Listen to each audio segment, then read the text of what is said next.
Hello, নমস্কার বন্ধুরা। আমার ইউটিউব চ্যানেলে আপনাদেরকে স্বাগত জানাই। আজকে আমরা হার্বিসাইড নিয়ে আলোচনা করব। বাজারে অনেক ধরনের সিলেক্টিভ নন সিলেক্টিভ হার্বিসাইড পাওয়া যায়, কিন্তু তার মধ্যে সবচেয়ে গুরুত্বপূর্ণ যে হার্বিসাইডগুলো যেগুলো আমরা প্রতিনিয়ত ব্যবহার করি, সেরকম 3টা নন সিলেক্টিভ হার্বিসাইড নিয়ে আজকে আলোচনা করব। 1 নম্বর হচ্ছে পোগো, যেটার টেকনিক্যাল নাম হচ্ছে প্যারাকুয়েট ডাইক্লোরাইড 24% এসএল। তারপরে হচ্ছে গ্লাইসেল, যেটার কেমিক্যালস নেম হচ্ছে গ্লাইফোসেট 41% এসএল। আর ওই গ্লাইফোসেটেরই আরেকটা কম্পোজিশনে পাওয়া যায়, সেটা হচ্ছে ammonium salt of glyphosate 71% SG. আর 3 নম্বর যেটা, সেটা হচ্ছে 2,4 ডাইসোডিয়াম সল্ট 80% ডব্লিউপি। এখানে দেখলেন যে প্রথম যে হার্বিসাইডটি এবং দ্বিতীয় যে হার্বিসাইডটি, প্রথমটিতে আছে 24% এসএল। এসএল মানে হচ্ছে সলিবল লিকুইড। আর এই অ্যাস্টারের মধ্যে লেখা আছে দেখবেন SG, ammonium salt of glyphosate 71% SG. SG কথাটার অর্থ হচ্ছে সলিবল গ্র্যানিউল। আর 2,4-ডি সংক্ষেপে, যেটার পুরো নাম হচ্ছে 2,4 ডাইসোডিয়াম সল্ট 80% ডব্লিউপি। এখানে ডব্লিউপি কথাটার অর্থ হচ্ছে ওয়েটেবল পাউডার বা ওয়াটার সলিবল পাউডার।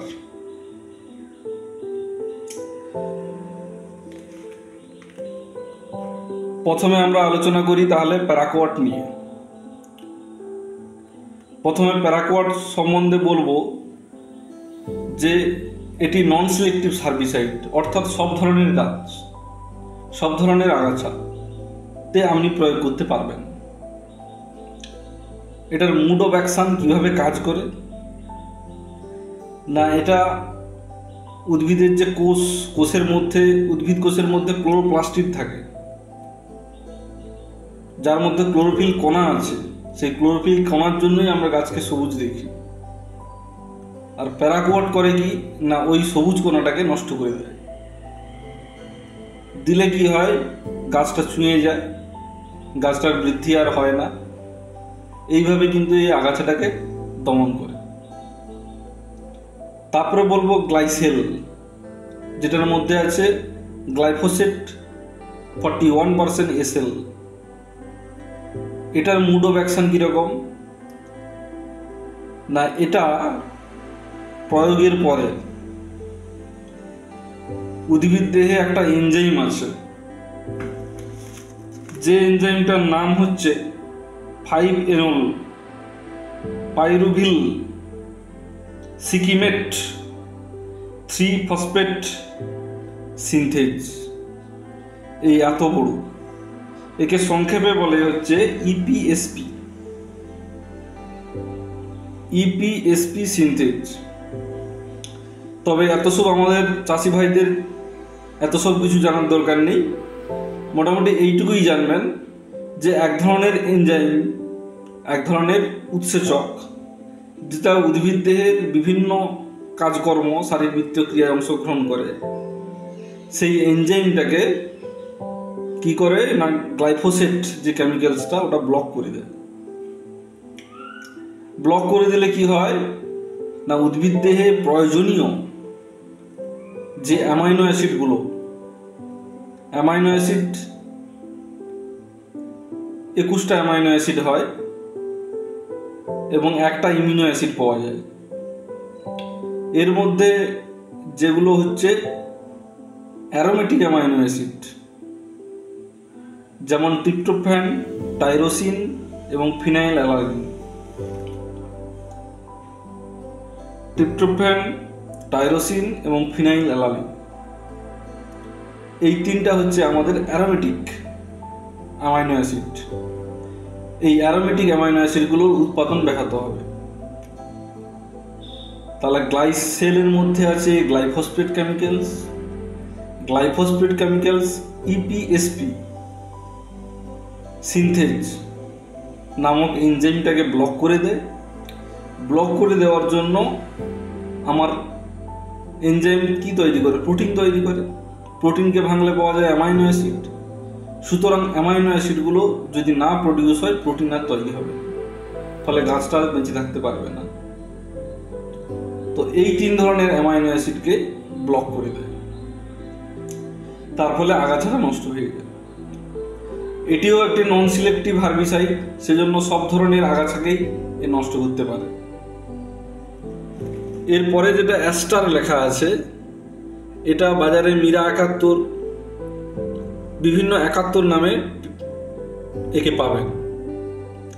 এর মধ্যে ওই একই কেমিক্যালস আছে, অ্যামোনিয়াম সল্ট অফ গ্লাইফোসেট 71% এসেছে, শুধু তাতে ছিল 41%, এতে আপনি পেয়ে যাবেন 71%। এবং ওটাতে অ্যামোনিয়া ছিল না, এটাতে অ্যামোনিয়াম সল্ট আকারে আছে। এবার 3 নম্বর যে প্রোডাক্ট, যেটা হচ্ছে 2,4 ডাইসোডিয়াম সল্ট 80% WP, বাজারে যেটা আপনারা 2,4-D নামে পেয়ে যাবেন, 2,4-D নামেই কিনতে পাবেন। এই প্রোডাক্টটা সম্বন্ধে বলি। এটা কি হয় না, সব ধরনের আগাছা, তবে বেশিরভাগ চাওড়া পাতাযুক্ত আগাছা, সব ধরনের আগাছাকেই ধ্বংস করতে পারে, কিন্তু ভালো কাজ হয় চাওড়া পাতাযুক্ত আগাছা, এদের ক্ষেত্রেই ব্যবহার করা হয়, এদের ক্ষেত্রেই ভালো কাজ হয়। তবে ভুট্টা, গম,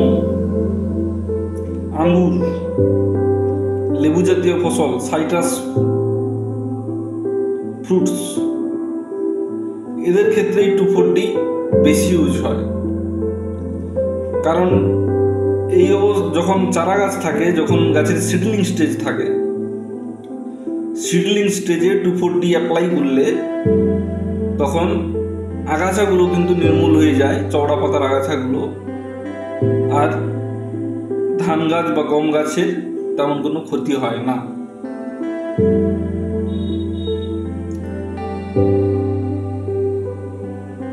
এবার 2,4-Dর কথা আমি কেন বলছি, কারণ 2,4-Dটাকে এই প্যারাকুয়েট এবং গ্লাইসেলের সাথে মিশিয়ে ব্যবহার করা যায়, সেটা আমি বলছি। এবার আমি ডোজ সম্বন্ধে বলে দিই। প্যারাকুয়েটের ডোজ হচ্ছে 100 ml প্রতি 15 লিটার জলে, এবং প্রয়োগের বিধিটা হচ্ছে পরিষ্কার কলের জলে ওষুধ দিলে ভালো হয়। প্যারাকুয়েটটা কাদো বা মাটির সংস্পর্শে এলে আংশিকভাবে নষ্ট হয়ে যায়, সেজন্য পরিষ্কার জলে দিলে আপনারা কাজ ভালো পাবেন। কাদানি জলে দিলে আপনাদের কাজ পাবেন, কিন্তু আংশিক পাবেন। আচ্ছা, তারপর বলছি গ্লাইসেল, যার মধ্যে আছে গ্লাইফোসেট 41% SL।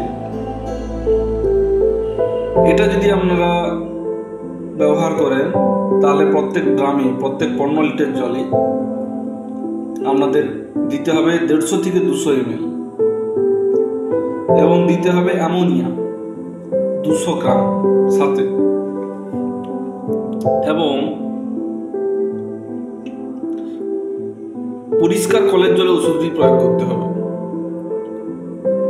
কারণ এই যে গ্লাইফোসেট কেমিক্যালসটা, এটা মাটির সংস্পর্শ কিংবা কাদার সংস্পর্শে এলে 100% এর কাজ নষ্ট হয়ে যায়, 100% এর কার্যক্ষমতা নষ্ট হয়ে যায়। তাই এই গ্লাইসেল বা এই 71 গ্রুপের ওষুধ দেওয়ার সময় আপনারা সব সময়ের জন্য মাথায় রাখবেন যেন পরিষ্কার কলের জল বা সাবমার্সিবলের জল ব্যবহার করেন। পুকুরের বা মাঠের কাদানি জল হলে কিন্তু আপনাদের কাজ একেবারেই পাবেন না। এবার আমাদের তো গম বা ভুট্টা চাষ আমাদের এই পশ্চিম মেদিনীপুর এরিয়াতে হয় না। তো 2,4-D আমরা কিভাবে ইউজ করি? 2,4-D আমরা যদি এই প্যারাকোট এবং গ্লাইসেলের সাথে যদি মিশিয়ে দিই 50 গ্রাম করে, ব্যারেল 15 লিটার জলে 50 গ্রাম করে, তাহলে কি করে না প্যারাকোয়াট বা গ্লাইসেলের কার্যক্ষমতাটাকে বৃদ্ধি করে দেয়, আমরা কাজটা অনেক বেশি পাবো। সেজন্যই আমরা 2,4-Dটাকে আমরা প্যারাকোয়েট এবং গ্লাইসেলের সাথে মিশিয়ে নেব। আর এই 71 গ্রুপের ওষুধের ক্ষেত্রে একই রকম পরিষ্কার কলের জলে আপনাদেরকে দিতে হবে এবং এটা যেহেতু এসজি ফর্মুলেশনে আছে, সলিউবল গ্র্যানিউল ফর্মুলেশনে আছে, অর্থাৎ এটা দানাদার, সুতরাং এটাকে কি করতে হয়, আধা ঘন্টা আগে জলে ভিজিয়ে দিতে। আপনারা যদি সঠিক নিয়মকানুন মেনে ওষুধ দেন তাহলে আপনাদের ওষুধ ভালোই কাজ করবে, আপনাদের কোনো চিন্তা থাকবে না। অনেক চাষি বন্ধুরা আমার কাছে আসে, বলে ওষুধ কাজ করে না, কিন্তু এইভাবে আপনারা প্রয়োগ করুন, দেখবেন 100% আপনাদের কাজ হবে। ধন্যবাদ। যারা এই চ্যানেলে নতুন আছেন তাদেরকে বলবো সাবস্ক্রাইব করুন, লাইক ও কমেন্ট করুন। এই ধরনের নতুন নতুন ভিডিওর আপডেট পাবেন এবং এগ্রিকালচার রিলেটেড ভিডিও আপনাদেরকে আমি আপডেট দিতে থাকব। ধন্যবাদ।